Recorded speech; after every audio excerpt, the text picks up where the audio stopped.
say hi to my students. Bunch of lazy guys. Work over here. I got plumbing work for you guys. I know, we need to get them back here, hook up their water fountain.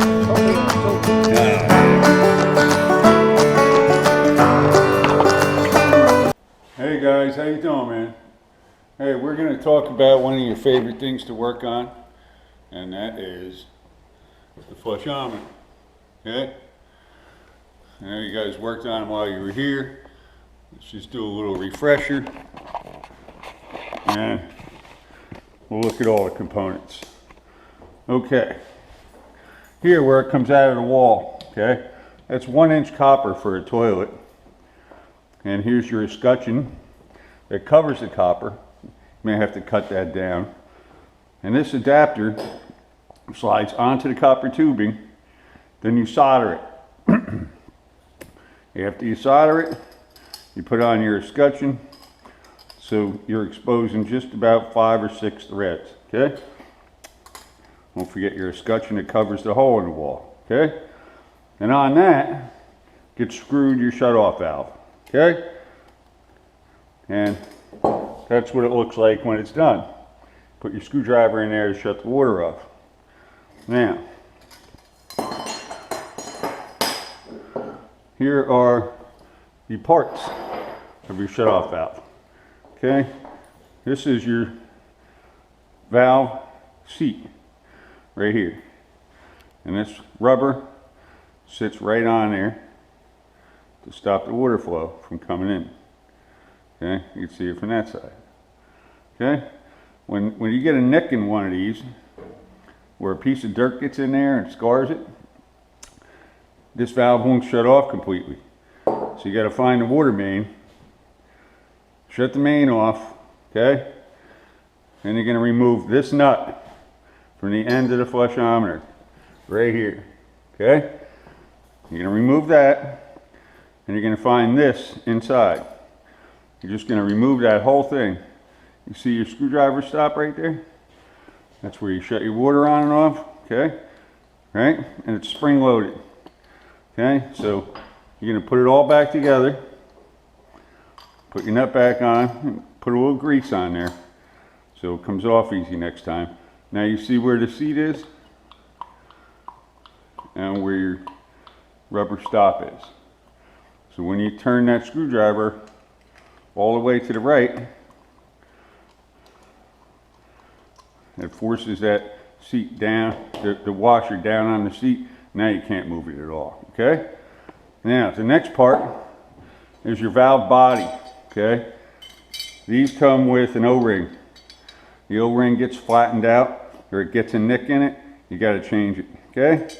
You just take your fingers, roll it on there, put a little bit of grease on there, okay? And that goes into the shut-off valve, okay? And you wind up with something like that, okay? Got it? Now, next thing is the handle, okay? The handle comes in a few pieces because sometimes you're going to have to rebuild the handle or replace the handle.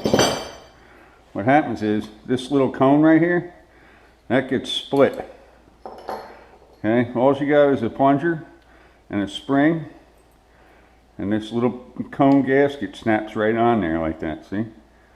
So you snap that on there, you can replace it, put a new one on, okay? Make sure your plunger's clean so it comes back and forth real easy, okay? There's your trip. That's what's going to trip the relief valve and cause you to flush. Okay? And this goes on like that, and then you got another gasket right here that screws into the flushometer. And you have that. Okay, now, I'm going to remove this until we get this done. Now this is the guts. These are your guts. Okay? Now if you watch that other video, it tells you to look for this side down. See it right there? This side down. Okay? That means that goes down. Okay? See, that goes on there like that, right? But you need this, this, and this. Get screwed right in there.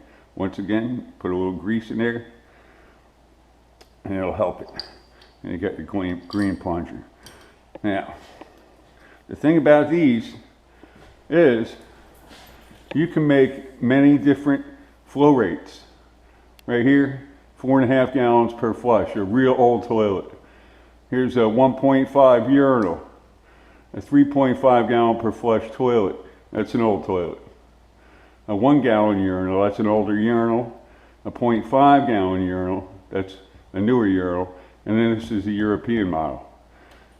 This is what we have right here, the 1.6. That's standard for a water closet today, in modern times. Okay, you drop the diaphragm in. Okay. One more note about the diaphragm. It's got a little brass grommet. I don't know if you can see that light through that hole, but if that gets a little piece of dirt in there, the water can't equalize the pressure. And it's just going to run and run and run. So if you ever come across that situation, pull the cap off, look and see if that hole's clogged. 9 times out of 10, you just need to replace this diaphragm. Okay? Sometimes you can just clean them out. Okay, then the plastic cap goes on top. And then the big cap. Once again, put grease on it so you can get it apart next time. Okay, so you have your water inlet, you have your diaphragm, you have your handle. Now out of the bottom of there, that's going down to the toilet, you have a vacuum breaker. Why do you have a vacuum breaker? So if there's ever a problem, never seen it before, but if there's ever a problem, water can't back up into the potable water supply out of your dirty toilet. Okay? Now, so this is a vacuum breaker. It's got a little piece of plastic in here. If you look through the bottom, when the water comes on, it opens up. So it'll let water go out. But when water tries to come back, it can't. That's a vacuum breaker.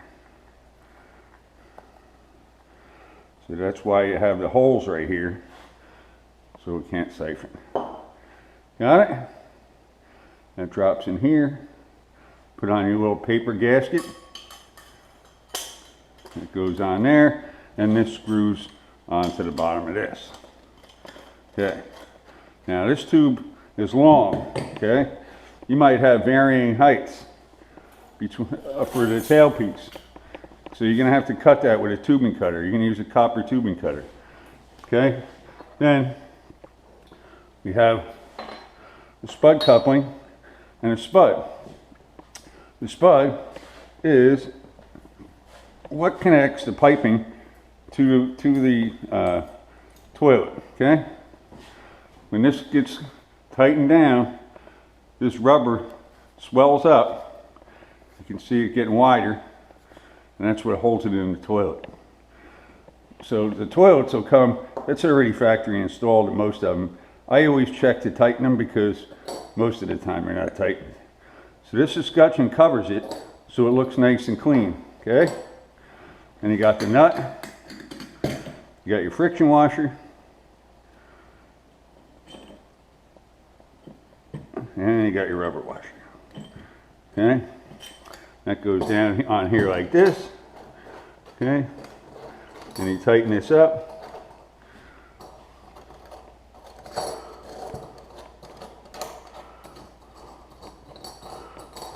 Okay, and that'll be sitting on there like that.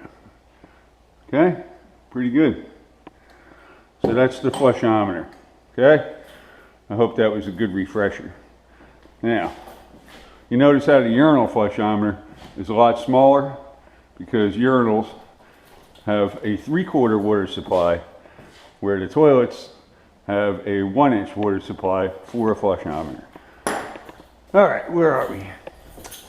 I'm going to get back to you. We're going to go over laundry facilities and we'll see what happens.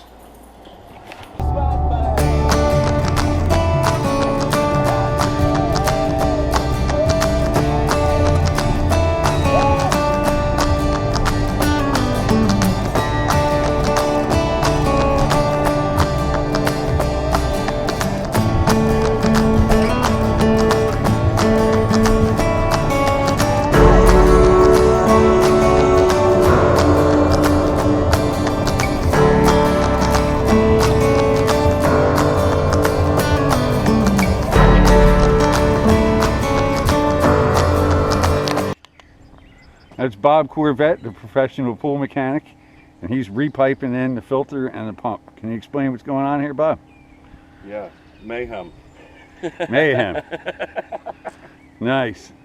Mayhem. What happened to the old stuff? Designer was a moron. Yeah, look at that nice job, huh? That's classy. That's professional.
You don't need as much heat on these.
Hello, Jacob, Ryan, Daniel, Ivan, Joe, Cinque, and Marcel.